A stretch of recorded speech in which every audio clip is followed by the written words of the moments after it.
Hello, everybody, and welcome to another episode of the Professors of Profit vlogcast. I'm your host, Dr. F Scott Feil, and I am joined today by one of the greats in all of physical therapy and side hustle businesses, Dr. Mike Chua. Doc, great to see you again. It's been a while. Mike, if you don't mind, tell my audience a little bit about what you're up to these days, and in particularly the side hustle we're going to talk about today. But speaking, tell us a little bit about how it led you to where you are today. Oh yeah. First of all, thank you very much for having me, Professors of Profit, F Scott Feil, Dr. F Scott Feil. But thank you again for having me. Yeah, part of my alternative career is we also teach and do CEU classes, go to different associations and different companies, assisted living, nursing homes, and teach the specific niche that we have. So yeah, that's part of my alternative career, aside from us running a small outpatient home health clinic. So yeah. Yeah, like I said, I know you've gotten into a bunch of different side hustles and side gigs, and I love it. It's what I do. It's one of the ways I think that we can really kind of save physical therapy as a profession is to use our skills and our knowledge, in other areas instead of just patient care, right? Hmm. One of the big ones is we've got to spread the word, though, right? We've got to get the word out there and educate people and teach people and let them know what it is we do, how we can help, and part of that is speaking to people, right? And going out and doing some of these speaking gigs. What would you say is some of the reasons or maybe some of the pros to starting a business or a side gig or a side hustle that involves speaking? If you're, let's say, a professor, right, or a healthcare clinician, somebody who's maybe getting a little bit burnt out or just wants some alternative ideas, why should they look into speaking as a side gig or a side hustle? No, speaking. Let's go back to the speaking industry itself. Speaking is actually one of the most lucrative businesses out there, and you can use that as a leverage to improve your influence and impact in your specific industry if you become a speaker, because you're in front of your audience. So, but before we go to that, you have to make sure you find that specific niche first. You just can't be a wandering generality. You need to have a specific niche. Just like in school. I mean, in University of St. Augustine, you got a professor that's really good in neuroanatomy, really good in anatomy, really good in manual therapy. So you have to find that specific niche and then go from there, because niches are where the riches are, and we all know that. And you have to have that specialty. So even in medicine, if you have heart issues, you go to a cardiologist. If you have, brain issues, you go to a neurologist. And same thing in therapy field. You just can't be just, okay, I'm going to speak this and I'm going to speak that. But you have to make sure you find that specific niche. So in my case, because we're geriatric rehab, gerihab, I've been doing Alzheimer's and dementia, and so we started with writing a small book about Alzheimer's and dementia, and then from there we make that as a PowerPoint, and then we created it as a CEU class, and then the rest is history. So yeah, that's how you start, finding that specific niche first, and then you go from there. Yeah, I think that's a really important point to make because we all have our specialties. We have our areas that we love. We have those populations we love working with. So for me, I think one of the big things, one of the pros is that you get to speak about things that you truly enjoy and that you love doing. And really getting down into that niche becomes super important in order to do that. And the more you do that, the more you learn, the more you find out about that niche, and the bigger, bolder, and stronger your message becomes, right? That's true. Speaking of messages, I think that's another important point to kind of talk about here is, you've got to have a message that's strong enough and that's worthy enough to get out there to the public, right? Because, if you're just spouting off the same old, boring story that everybody's telling, then, it's not going to be as enticing to an audience, right? You need to have that story that's your own personal story and your journey, Mm, because even if there's 10 people talking about geriatrics and dementia and Alzheimer's, your story and your journey is going to be much different than everybody else's, you know? everybody's got their own spin on things. Everybody's got their own secret sauce or special flavor, right? That they can add to a story. And I think, storytelling becomes one of the easiest ways for us to connect and communicate with, whether it be an audience or our patients, right? Or students, if you're teaching, right? Storytelling's how we learn. As humans, we just learn things much better if we can tell them as a story. So I think crafting your story becomes super important as well. And then, last but not least, I think, people get worried about, well, I don't just want to keep telling the same thing over and over and over again. And it's like, well, that's your story though. Can you tweak it a little and make it better? Yeah, for sure. But it doesn't matter if people have heard your story once or 100 times. There's pieces and little bits of the story that people will pick up each time you tell it that they didn't know the first time, maybe, or the fifth time or the 10th time, right? Gary Vaynerchuk is a good example of that. He's been telling the same story for 20 years at this point. People still tune in and listen because he's got a powerful message, and then he goes and applies that message to whatever the topic is that they're talking about. So I think it's not something to worry about, whereas people get worried about telling the same story over and over. It's your story, own it. Again, you can make some small changes and make the story a little better as you go and you tell it over and over. But at the end of the day, I would never get worried about being redundant, being 100% authentically in your story. It's so true. Funny you mentioned that. I had one student who attended my class, and she said, "Dr. Mike, I just want to be like you too. I want to do Alzheimer's and dementia." You know what I told her? It almost broke her heart. And I said, "Well, you can never be like me." And she's like, "Oh, what?" And I said, because nobody can be like me and nobody can be like you. And only you can tell that story. That's like what you're talking about right now. So it's very important that you have that story and then make it personalized.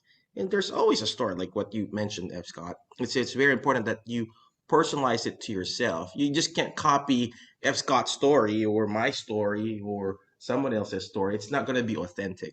But if I share the story about my dad who had mild cognitive impairment that is related to dementia and Alzheimer's. That's my story. Well, of course, you can't copy that. You can't pretend that your dad had an MCI or something like that.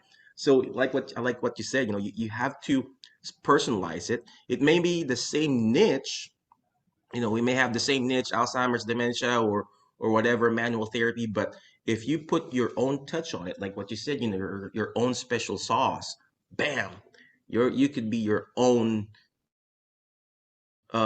Chick-fil-A or your own McDonald's or something like that. So yeah. Yeah, absolutely. Well, Mike, let's talk a little bit about some tips, some tricks, some pointers, some advice that you could give to somebody who's just starting out, who's maybe, looking to start a speaking gig, right? They're looking to become a speaker and start, going around and traveling a little, maybe doing some talks. What's some advice or some golden nuggets you've learned over the years that you can give to my audience who may be interested in speaking gigs? So there are two things that you can do. First is master the art of speaking. The art of speaking, how to talk in front of your audience, how to present yourself. And we all know this when we do this every day in therapy because we're in front of the patient. So we're used to that. What we need to learn now is the business of speaking. And when it comes to that, that's where we don't know how to sell ourselves. Because as therapists, we're like, oh, how do I sell myself? So it's very important that you also know the business of speaking. So when you have that business of speak, you already know the art, right? We do it every day. We're selling plan of cares. We're telling patients, you're going to come here twice a week, 3 times a week. We're going to do this. So we already know the art. What we need to know now is the business. And we're going to be talking about that real quick. So we teach and you do the mentor method, MENTOR. Letter M, first step is letter M, is you meet a niche. What's that specific niche? We already talked about it earlier. What's that specific niche? You want to be a manual therapist, or what about manual therapy? You go dive into it, deep into it more. Are you a shoulder manual therapist or a knee manual therapist, whatever? We know a lot of people in our group. I mean, look at Anthony Maritato. He's got the knee. That's his niche there. Talk about knees, just talk about total knee replacement. It could be a knee ACL, but all he talks about is knee replacement. totally replacement group. So letter M, first step is meet a niche. Okay, you got to find that. Next is letter E, is learn how to educate. We already know that. We're all, therapists here, whether you're DPT or OT, we all know how to educate. We do this every day. Okay, next is you empower. Another letter is E, is empower.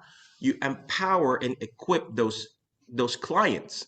You teach them, hey, this is about shoulder therapy, or in my case, Alzheimer's and dementia. You educate them, you empower them. Okay, how do you empower? How do you educate? Give them your books. Write books. Talk to F Scott. I mean, he's got some amazing tips on how to publish books and everything. So you educate. How else? How can you educate? Create webinars. How will the associations or the companies, how will they see you as a professional speaker if you don't do, webinars? You got to learn how to present yourself in the webinar platform or in a live platform. Okay, so that's next letter E. Next is letter N. You network. You network with the same people who are actually in that same niche or that specific area that you're wanting to speak. So in my case, I didn't compete. You can't compete. You collaborate. So in my case, my kind of uh, network, or the main people that does this, is the National Council of Certified Dementia Practitioner, and of course, TIPA Snow. So instead of competing, I collaborated. I reached out to them. Hey, how can I help you in those conferences? How can I help promote your business? And in that way, I'm collaborating. So if you're going to look at some of our YouTube videos in our dementia realm, I've been interviewing TIPA Snow. I don't know if you know him, F. Scott, but she's like the godfather or godmother of Alzheimer's and dementia when it comes to therapy. So network. And next letter is letter T. You got to find a team of people that will believe in you. Team of people that will bring out the best in you. All right. Next is letter O, is one-on-one coaching. You got to find a coach. I have a speaker coach that helps me, find speaking gigs. I have another speaker coach that helps me improve how to talk in front of audience, and it's a accountability partner. So that's next letter is letter O, right? And last is letter R. You have to repeat it again and again. When you get one speaking gig, that's not it. I mean, not unless you get paid $1 million, but you're going to be paid as a starter for like 500 to 1500 to 5K per speaking. So that's it. You got to repeat that process again and again in order for you to create a recurring income. So we do it every month. We do speaking every month. I try to target one lecture a month, and it's not a passive income, but it's a good way for you to improve your influence and impact for our small little clinic. So that's the tips that I can share. Yeah, that's awesome, man. Every one of those tips is just a banger. I mean, I like the fact that, like you said, it's not passive income, but passive income is pretty hard to come by these days. I don't even know that I fully, believe in the term passive income, right? But bigger picture here, I think realistically, if you go out there and you start even giving free talks early on, right? That's what I did. I got in with a bunch of state level physical therapy associations, and just gave my talk on multiple income streams for healthcare providers, right? And how to pay off student loans quicker, that kind of thing. I did that probably, I don't know, 5 or 6 times over the course of 2 years, and really honed in my message and worked on it for free.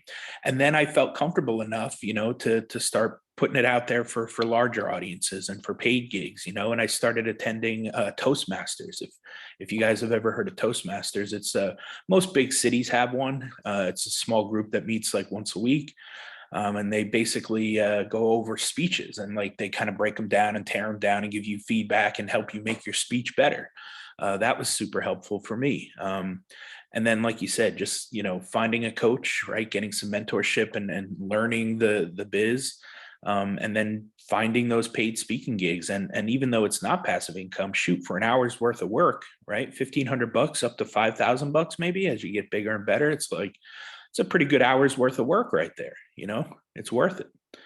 So like I said, I love the tips. I appreciate them all. I think the audience will really be able to take a lot from that. Well, Mike, I appreciate your time and for coming on the show today and just kind of telling us about all things in the speaking realm. Where can people reach out to you if they have more questions or just want to see what you're up to these days out in the social media world? Yeah, you can reach out, Facebook. I'm always active in Facebook, my personal page.